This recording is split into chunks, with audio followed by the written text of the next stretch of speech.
Baik, kita lanjutkan ke materi PDF Automation.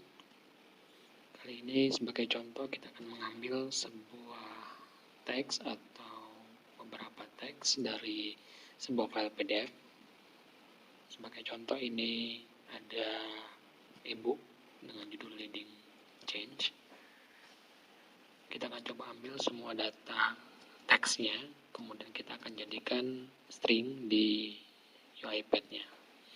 Baik, langkah pertama kita harus menambahkan dependensi tambahan. Cari di manage package-nya dengan nama PDF, kemudian lakukan instalasi.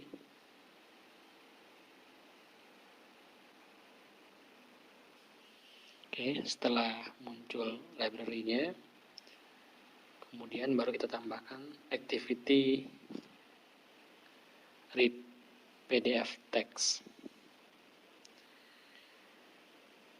Kemudian kita masukkan nama file yang ingin kita ekstrak teksnya, dalam hal ini leadingchange.pdf.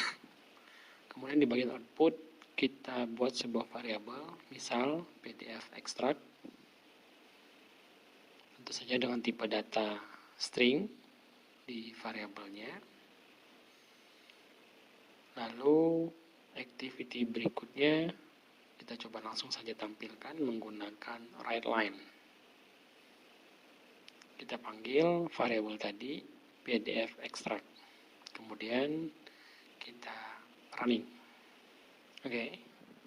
Teks sudah terekstrak, dapat kita lihat di outputnya muncul semua teks yang ada di file PDF tadi.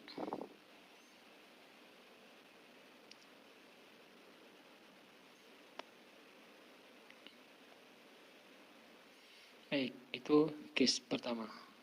Case kedua, kita akan mengekstrak beberapa file, dalam hal ini invoice. Jadi sebagai contoh kita punya dua invoice 1 dan invoice 2 yang ada di folder invoice.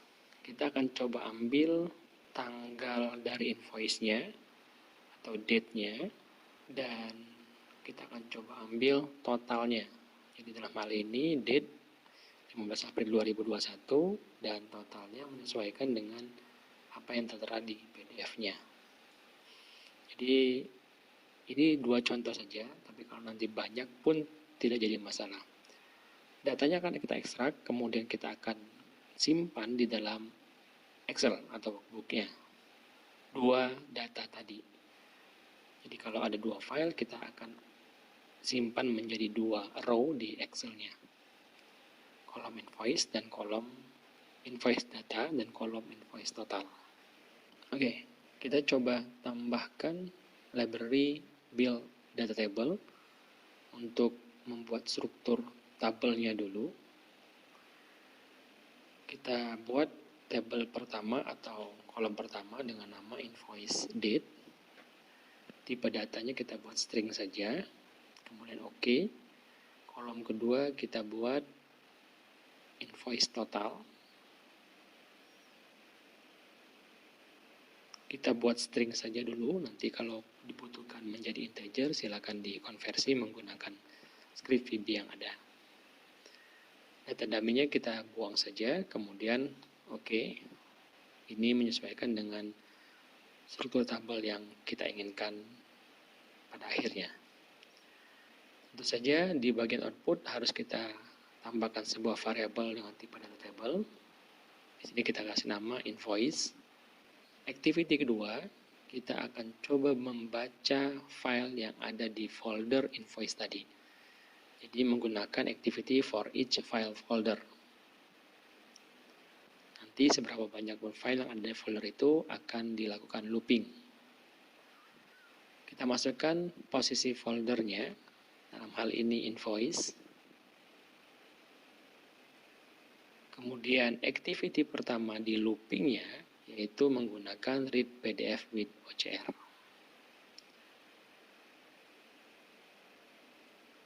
Read PDF with OCR ini akan menghasilkan ekstrak teks dari PDF tadi. Jadi file pertama kita masukkan full name-nya. nama file di folder tersebut tidak jadi masalah, kita butuh dependensi tambahan. Ketik di all package-nya dengan nama automation, maka muncul nanti UiPath UI Automation Activities. Silakan diinstal. Oke, kita tambahkan activity TCX OCR. Baik, di activity read PDF with OCR akan diekstrak teksnya dari setiap file tadi, kita simpan ke dalam string, tentu saja. Kali ini kita kasih nama PDF extract. Jadi semua teks yang ada di setiap file itu kita simpan ke dalam PDF extract.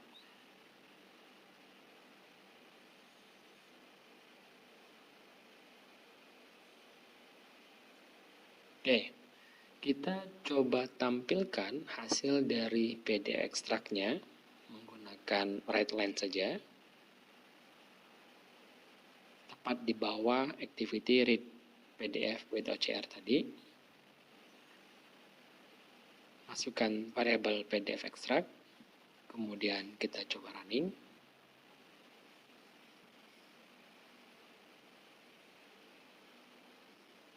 Oke, kita sudah mendapatkan teksnya, jadi dia akan berulang sebanyak jumlah file tadi. Ini file pertama. Dan yang paling bawah itu adalah file keduanya. Jadi kita bisa lihat dari teks awal sampai teks akhirnya. Nah, proses berikutnya adalah kita lebih spesifik mengambil April 15, 2021-nya. Posisinya setelah teks date dan sebelum teks bill to. Untuk mengambil tanggal tersebut, maka kita gunakan activity text to left or right. Jadi sebagai sumbernya kita masukkan PDF extract tadi. Kemudian pemisahnya adalah si date titik 2. Jadi diperhatikan posisi tepatnya setelah kata apa atau sebelum kata apa. Maka yang kita akan ambil adalah setelah pemisah date tadi. Maka di bagian after separatornya kita ketiklah variabel yang digunakan untuk menyimpan data tadi. Jadi di write line-nya kita ubah menjadi invoice date. Kita coba running. Oke, dari ekstrak yang banyak tadi, dia akan lebih mengerucut. Diambil mulai dari April 15, 2021. Oke. Jadi PR berikutnya adalah build to-nya dan teks di bawahnya masih ikut. Artinya kita butuh memfilter lagi, menseleksi lagi, sehingga build to dan teks di bawahnya itu tidak terambil. Maka kita gunakan text to file, text to left or right lagi. Kita masukkan invoice date-nya, kemudian pemisahnya kali ini adalah build to.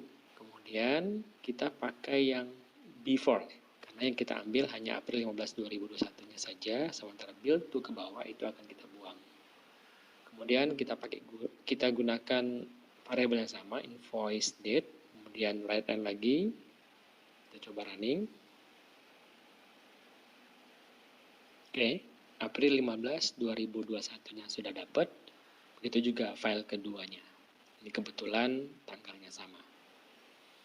Oke, untuk memastikan lagi tidak ada karakter apapun sebelum atau sesudah April 15, 2021 tadi, maka kita gunakan trim untuk memastikan tidak ada spasi. Jadi kita spesifik dapat karakter April 15, 2021 saja, spasi kita buang. Kita menggunakan modify text, kemudian pilih yang trim, kemudian disimpan kembali ke invoice date.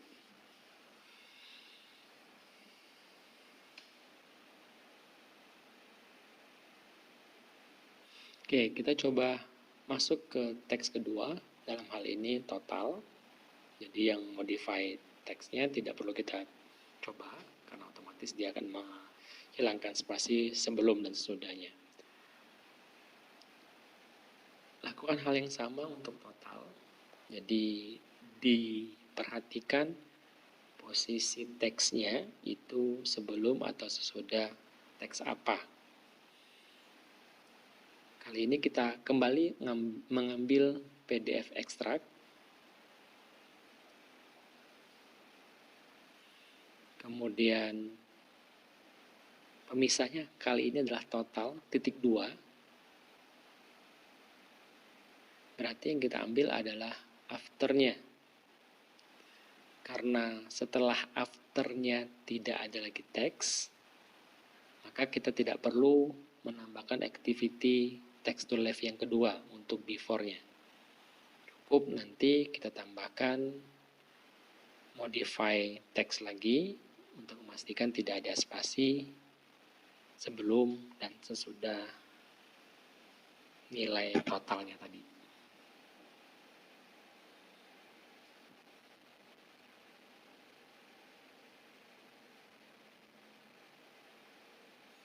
Oke, ini modify text tadi, kita masukkan invoice total, kemudian pilih trim, simpan di variabel yang sama saja, yaitu invoice total. Oke, kita coba tampilkan dua variabel tadi, invoice date, boleh pakai plus, boleh pakai done.